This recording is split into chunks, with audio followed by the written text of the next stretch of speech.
Hello everyone, welcome to my first ever video. I am Pokemon trainer Diode and I'm here to show you my top 10 favorite Pokemon from Generation 1. Why such a specific list? Well, stick around until the end to find out. I used to watch the anime on TV every day when it aired on local television.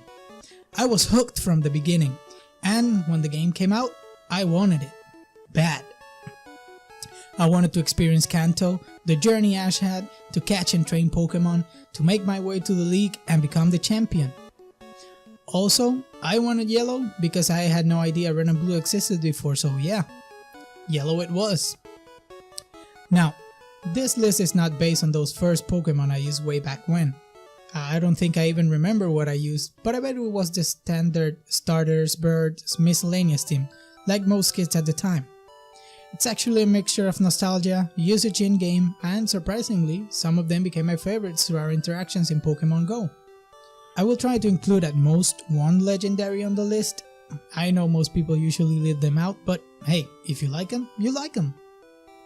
Before we start, this is all based on my experiences as a Pokemon fan since 1999, when I got my first Pokemon ever. So it's an opinionated list that may not match yours, so leave your favorites in the comments below. Anyway, enough reminiscing about my childhood, let's get on with the list. Number 10. Articuno. I said I would at least include one, so here it is. Articuno is just an amazingly designed Pokemon. Its simplicity and elegance won me over. Sure, it's the weakest of the trio, but you can't deny that Articuno is a sight to behold. It looks amazing in the anime and in the games. Take a trip with me back to the days of Pokemon Snap on the N64. You were searching around the cave level, taking pictures of anything you could find until you reached that final chamber. A mysterious egg awaits you. You take out the Pokeflute and play a song that the Jinx in the area respond to, making Articuno hatch from the egg right in front of you in a shower of ice crystals. Now tell me that wasn't awesome. I have used Articuno in some games, and I even hunted for a shiny one in Ultra Sun because I just love how it looks with its snowy cloak. I know it's 4 times weak to rocks, I know its stats aren't that great for a legendary. I just love how it was designed and how it translated over to different games. Number 9. Flareon. I know, another unpopular Pokemon, but honestly, I love Flareon. I love its looks and its unrivaled fluff when comparing it to the other evolutions. My love for Flareon grew even more when I caught an Eevee during a Pokemon X playthrough, and I remembered the Firestone I had in my bags. I quickly evolved it and proceeded to take it all the way to the Pokemon League and the Championship. It completely obliterated Ramos, Clement, Wolfric, Wickstrom at the Elite Four, and it managed to make a dent in half of Dianthus' team, taking down Aurorus, Tyrantrum, and Gourgeist. With moves like Dig, Flare Blitz, Return, and Will-O-Wisp, Flareon was sure to cripple the opposition and hit back with massive attacks. Number 8. Golem. My story with Golem is another one outside of Gen 1, but it's still a Gen 1 Pokemon, so on to the list it goes. I got Pokemon Gold for the Game Boy Color on release day. That same day, I bought my sister a Game Boy Color and a copy of Pokemon Silver, since she was actually getting into the anime and wanted to play along with me. I caught my Geodude early on in the game and managed to trade evolve it with her before the 3rd gym. She got an Alakazam in return, but we were kids, so they both kinda sucked. Nevertheless, Whitney and her Cow Demon were no match for my weird rock turtle lizard thing. After that, every following playthrough of Gen 2, I had a Golem in my team. Golem has also been an amazing Pokemon in Pokemon Go, as a defending or an attacking member of my team in gym battles. So you can say Golem's tiny arms have reached outside of the main games, and he has accompanied me through towns and cities taking down gyms like a true Pokemon partner. Number 7. Magneton. Now Magnemite's a pretty cool Pokemon, but now multiply it by 3. Magneton might not get smarter by fusing all 3 Magnemites, but it does get cooler.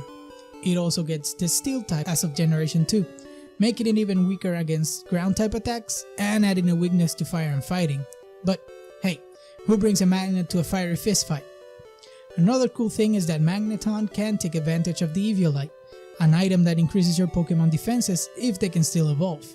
Considering Magnezone is usually obtainable later in the games, the Ace item makes Magneton quite the tank on earlier levels, and its shine is pretty awesome too. Number 6. Fearow. Now, Fearow is one of those Pokemon I liked because they went against the fan favorites. We all know in Gen 1, everybody loved Pidgeot. It was cool in the anime, and it was the first bird you found in your playthrough. Fearow, on the other hand, was always portrayed as an evil bird, so it always got overlooked by my friends and most people when playing through the games. Its design was also weird when comparing it to Pidgeot. Well, I decided to catch a Spearow in a yellow playthrough just to give it a chance to prove itself, and it sure did. While Pidgey was trying to gain an advantage with its normal type Gust, Spearow could just start hitting things with Stab Peck, and by level 15 you got Fury Attack, giving you 2 stab moves. Adding to this, while you have to grind Pidgey into Pidgeotto and finally Pidgeot at level 36, you can get Fearow at level 20. I like its design, its aggressiveness, its early accessibility, and the fact that it learns Drill Run on later generations to help it deal with the weaker electric types. If you're Team Pidgey, I suggest you give the better bird a chance and show it doesn't really need a Mega Evolution to be awesome. Number 5. Parasect. Another trip down memory lane. My appreciation for Parasect didn't actually start on the main game series. I didn't really pay attention to it at all. But when Pokemon Go first came out, Paras were all over my town, so I managed to get a Parasect pretty early on. At that time, Exeggutor was a pretty powerful Pokemon, and it was pretty popular to leave defending in gyms, and I didn't have much to fight against it. That's until the Zombie Shroom decided to pop its head out of its Pokeball and completely get rid of the palm tree infestation. I picked one up during my exploration of Mount Moon in Pokemon Yellow, and it quickly became the MVP in my team. It tore through Misty's gym, I taught it Dig, evolved it, and it completely grounded Lieutenant Surge's electric types. It resisted Erika's gym and it got Mega Drain as a reward. It dug its way under Koga's poison strategies, and it managed to make a dent in Sabrina's psychic types.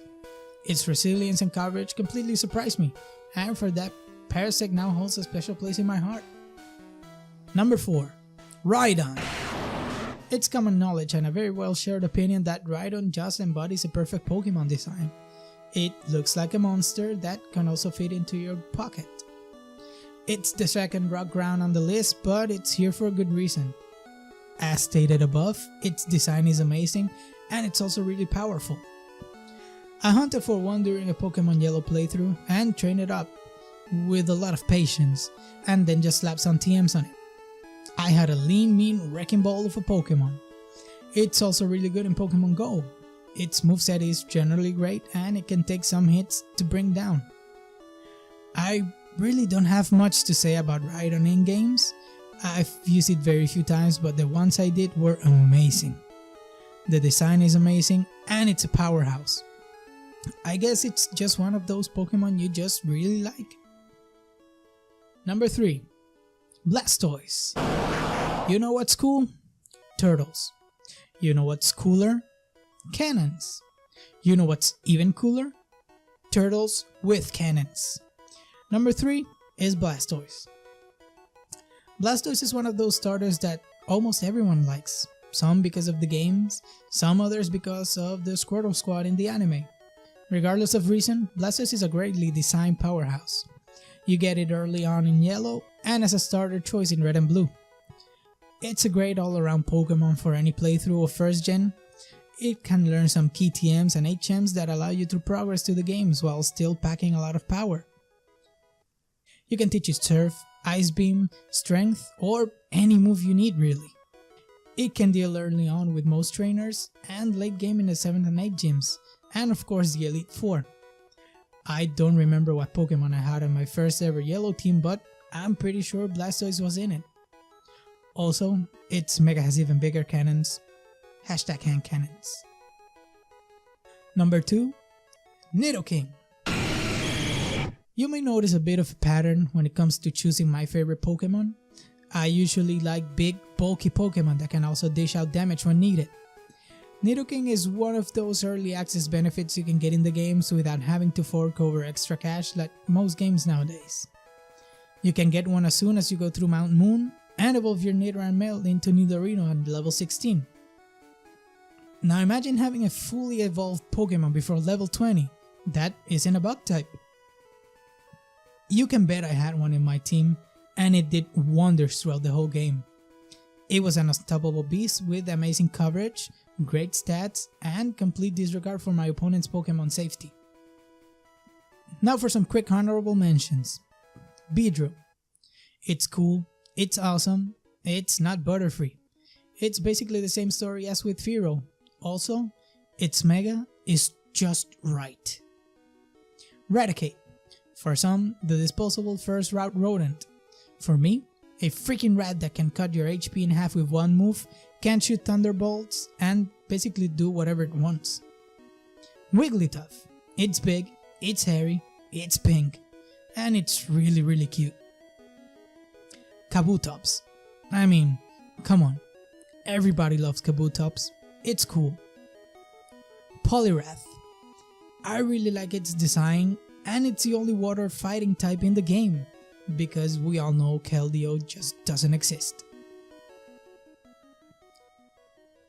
So, like I've said before in this video, my first game was Pokemon Yellow. I wanted a Pikachu as a partner, just like Ash. I wanted to go on adventures, just like Ash. Now, imagine getting a Thunderstone and being psyched that you're finally getting to evolve your Pikachu. Finally, your starter can grow and become stronger. But in the games it denied that stone and stayed a Pikachu forever. Just like with Ash. It wasn't until 3rd gen and Pokemon Sapphire when I managed to get a Pikachu again and finally evolved it into Raichu. I've always loved its design, its character in the anime, and it's shiny. The fact that Raichu can learn Grass Knot after 4th gen made it possible to keep it in against some rock ground Pokemon or those pesky water ground types that think they can confuse you and exploit your weakness. So it got even more use from me throughout our adventures in Sinnoh and beyond. I have used a Raichu most of my playthroughs during my many years of playing these games, and I will definitely keep using it once I get Let's Go Eevee for the Switch. The only thing that disappointed me about Raichu is that it didn't get a Mega Evolution during 6th gen. I have always wanted an electric fighting Pokemon, and I wish for Raichu to be it. Sadly, it just got a weird Cry overhaul and that was about it. I'm still waiting for my Mega Raichu, so Game Freak, get on that. Thank you everyone for watching this video. I really hope you enjoyed it and wish to stick around for more.